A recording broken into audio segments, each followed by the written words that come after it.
Hey guys, welcome back to Mike Reacts, and today I'm back with you for another Ben Shapiro reaction.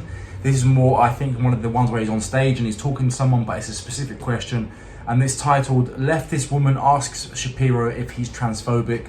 Now, the reason I'm doing reactions like this, because I think they actually tackle really important issues, and I enjoy watching this content, and I'm assuming a lot of you who are watching this video also do too, otherwise you wouldn't have clicked it. So whilst we can see Ben's views, and I'm pretty sure I have an understanding what Ben's views generally are, I'll give you my views, and feel free to give me your views down in the comments. You know, this is an open dialogue. I want to see what you think. You're going to see exactly what I think about what Ben has to say and about what this lady has to say. So I'm really excited for this one as a reaction.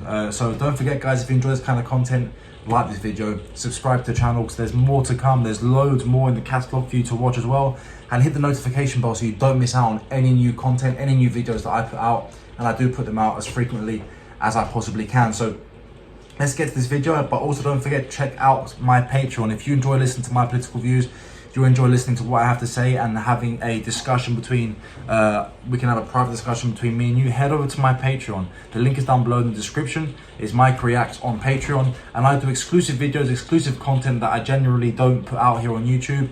I am doing a few more political videos here on YouTube, but primarily on Patreon, it is all political, and some things about my personal life if you'd like to have a little insight into that. So head over to Patreon and head over to Mikey's American Dream. The link is down below in the description. It is a YouTube channel dedicated to mine and Tasha's move from the UK to the US and one day becoming US citizens. So let's get to this video. So you come out against the rioters in Charlottesville and all their violence and bigotry. Yep. The leaders of the Charlottesville rally were empowered by the rhetoric and agenda of Donald Trump and a lot of his associates as they've come out in the Vice documentary and claimed. You've not only said controversial things, but you've had a couple of attacks against the trans community, transphobic attacks, even your call for the transfer of Palestinians, which I don't know if you've redacted that. Yeah, I redacted that like 8-9 years ago. I just wanted to make sure. I wanted to ask you. No, I'm just learning about Ben. No, really, that's fine. That's fine. But even with that, do you feel that a lot of your speech could incite the same kind of violence? I mean, you heard my speech tonight. Do you feel that my speech could incite violence? Well, I mean that seriously. That's an honest question. I know you're asking honestly. I feel that for me as an individual, it isn't. But I could see how a lot of your points I really disagree with. I literally have a list of. And that's fine. I mean, that's the good part, right? Where we disagree and we can have a conversation. I just was wondering in terms of what I mean by inciting violence is encouraging the same people who believe in like your transphobic beliefs, even that like homophobia is a sin based on your religious beliefs. Do you believe that because of? And guys, violence against trans people really isn't a big issue. I don't think it's a widespread issue. Let me know down in the comments if I'm wrong. Say you can encourage a lot of people to act on those beliefs. So I have a very strong standard with regard to incitement, and I'm very consistent about this. If I'm not telling somebody to commit violence, I am not inciting them to violence. I've held the standard for Barack Obama when he was saying anti-police things, and then somebody went and shot up some police officers in Dallas. I said that's not Barack Obama's fault. When a Bernie Sanders supporter went and shot up a congressional baseball game, I said that's not Bernie Sanders' fault because Bernie Sanders wasn't calling for that. Political debate requires that you talk to people and people take your words as what they mean, not as an excuse to go and do violence. I've never called for violence, nor would I. As far as the idea that my words are some sort of attack, a violent attack, for example, on folks who are transgender, my view, I know, but I'm responding to the people who are not you who might say that. Okay? So the idea that I am transphobic, for example, this is a bizarre kind of attack in the sense that I don't know that I've ever exhibited phobia of trans people. I'm not afraid of trans people. Well, transphobia is more along. Well, no, transphobia, the word phobia comes from Greek, phobia, which literally means fear, right? So if you're an arachnophobic, yeah, you're scared of spiders. You don't hate spiders, you're scared of spiders, right? It's not a hatred, it's a fear. And it can often be an irrational fear. Transphobia, I have an issue with the term transphobia because it suggests that I'm scared of the chick with blue hair who doesn't know which bathroom to use. I resent that.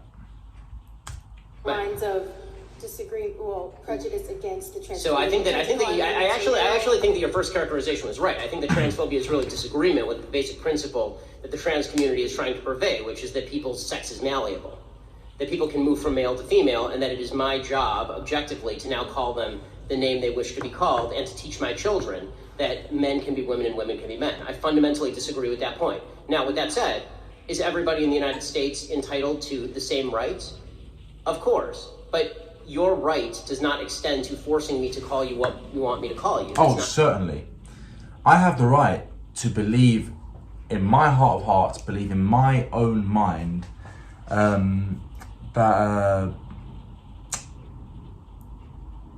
I'm the greatest human being to ever walk the planet. I can't compel you to believe that. I shouldn't be able to, especially legally. So, same principle. The way this works, that violates my freedom of speech. By the way, I don't believe I'm the greatest person to ever walk the planet. That's just an example. All right, I'm not a narcissist like these people. So, in interpersonal relationships, if I were out to dinner with a trans person, would I make a point of noting their proper biological sex? No, because that would be impolite. When I'm talking about the general principle of is a man a woman or is a woman a man, the answer is I will say that a man is a man and a woman is a woman and a he is a he and a she is a she. And if I'm in a public debate with somebody, I will say the same thing.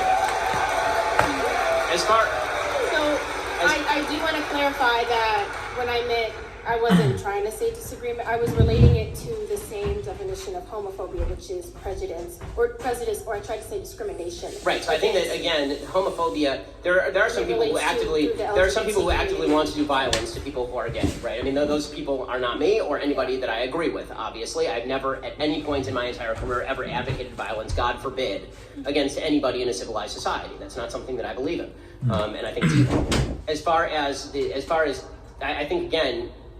Your original definition of transphobia actually is better applied here as well. I think it's disagreement with certain principles that the homosexual community wishes to espouse. What I was saying was that's not what I was.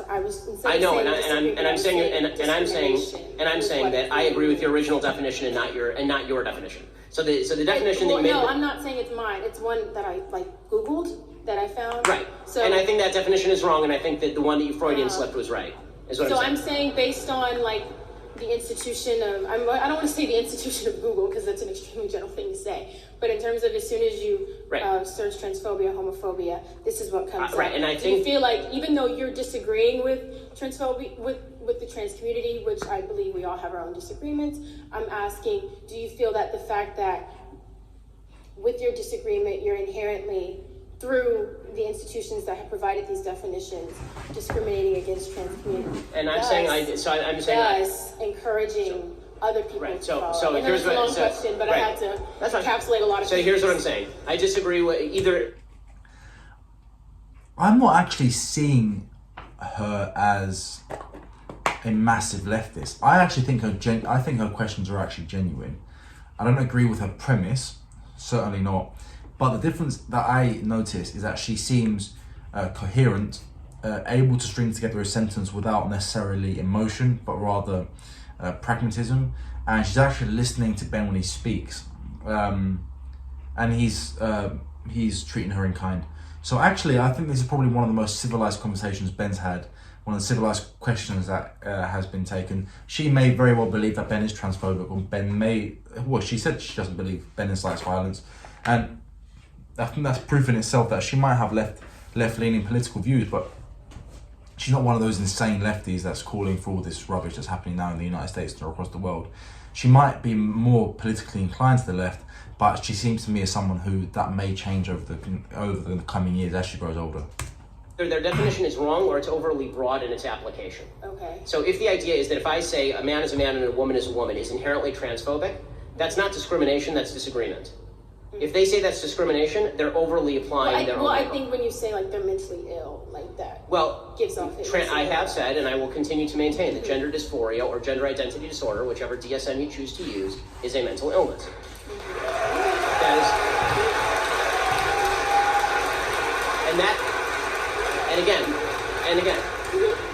God forbid that it should be said with any animus, because this is not said with animus. When people are suffering, these are clearly folks who are suffering. When people are suffering, you shouldn't be saying stuff with animus. I'm not saying that as a gotcha to people who are transgender. The point that I'm making is that when a society begins treating folks who have mental illness as though they are representing an objective reality, they are doing no service to the people who actually suffer from a mental illness. Right, that's what I'm saying. If you're treating a schizophrenic who think he's both John from New York and also you know, the Pope, you're doing him a disservice by agreeing with him that he's the Pope. What you should be doing is treating him so that he can not have the symptoms of schizophrenia, not believe he's the Pope, and live a relatively normal and comfortable life. And that's the same thing with people who have gender dysphoria. Yeah. Grandfather suffered from schizophrenia, paranoid schizophrenia. Oh, there you are. Let me go back, because he's about to talk about schizophrenia. That should be interesting. Actually suffer from a mental illness. My grandfather suffered from schizophrenia, paranoid schizophrenia. He was institutionalized. If the doctors had said to him, Nate, you're fine, we believe that the radio is actually talking to you, that is not a service to him, that would have been terrible for him.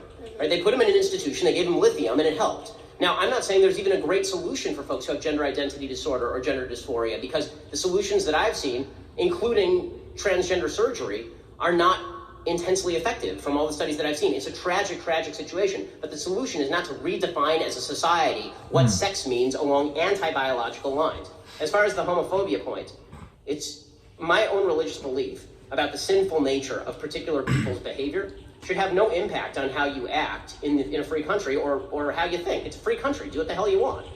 Like, there's religious Ben, which is what I think is sinful, which is Jews who violate Sabbath, right? Jews who eat shellfish, right? There's a lot of things that we think are sinful in Judaism, right? And then there's the stuff where do what you want because it's a free country. I think people do a lot of sinful stuff all the time, and I'm not calling them on it, right? I think the people who are living together outside of marriage are sinning according to my traditional religious beliefs. It's a free country. Do what you want. So when people say homophobia, I think what they are doing is saying you disagree with me. I've never called for violence, and not only that, I'm in favor of legalization of same-sex marriage in the sense I want the government completely out of marriage, right? I don't want the government in the marriage business at all. So that's very valuable. It's very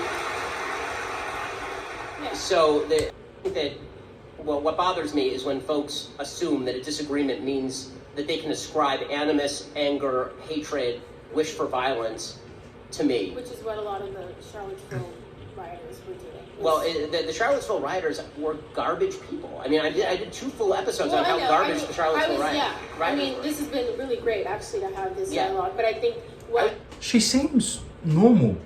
And I have to keep saying that because she really does.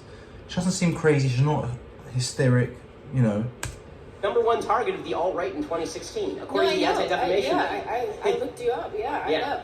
But what I I'm sorry, I keep resenting, but what I really wanted to understand was, because you have such a large platform, I mean, even through Twitter, through social media, through your website, through your just all your work, like, do you not claim? I don't know of any particular cases where someone has said, Ben Shapiro told me to literally go murder a trans person or someone who... And if they did, they would be lying. Yeah, okay. I just wanted to, ask you about... Right. And if they did, they would be lying, and I would think that, and again, anybody who commits acts of violence or evil in my name is a violent, evil person. Okay. And I hope that's standard for everyone. But I really appreciate you coming out. It really means a lot to me. Thank you. Well, he was very eloquent in what he said. She was actually very eloquent in asking him a question. Genuinely a very good open dialogue, and I totally agree with what Ben's saying, you know. I don't agree with the idea that transgenderism is accepted as in its truth. I think people should be allowed, generally, as long as it doesn't pull resources from others unnecessarily, to be able to do what they want. So, for example, you shouldn't be able to get a sex change free on the government's dime, or the taxpayer's dime, should I say. That shouldn't be allowed. But if someone wants to be trans, all power to you. I'm not gonna argue with you. I'm not gonna walk up to you in the street and tell you that I think you're wrong. But I'm also not going to be forced to call you by the pronoun that you believe that you are. So if you are clearly a female but you're dressed like a dude, I'm still going to refer to you as she, more likely, not with any offense. If they say to me, listen, I would like you to call me a he, I probably will just use their name because it is something that I really don't believe is the truth. So, and I don't like to lie to myself or to others. I want to be as truthful as possible here. I think these people are misled. I think it is caused by mental illness, just as Ben believes. And I think that mental illness needs to be helped and fixed as opposed to just it being reinforced. That's my personal opinion. Let me know what you think down below in the comments. I think this was actually a really good conversation. Let me know down below. I'd like to know what your views are. You know, let's see what YouTube does about this video. Hopefully it allows us to go through freedom of speech, all that good stuff. If you enjoyed this video, don't forget to like and subscribe to the channel. Hit the notification bell. Check out my other channels. Also head over to Patreon because you will love my Patreon. If you like this kind of video, you'd like to hear my views, head over to Patreon. You will absolutely love it. It's only $5 per month, less than a cup of coffee in New York City. And we can have private conversations and phone calls over there. So guys, see you soon. Also head over to Mikey's American Dream, and I'll see you over there once you make it there. So have a great day, guys, and I'll see you soon.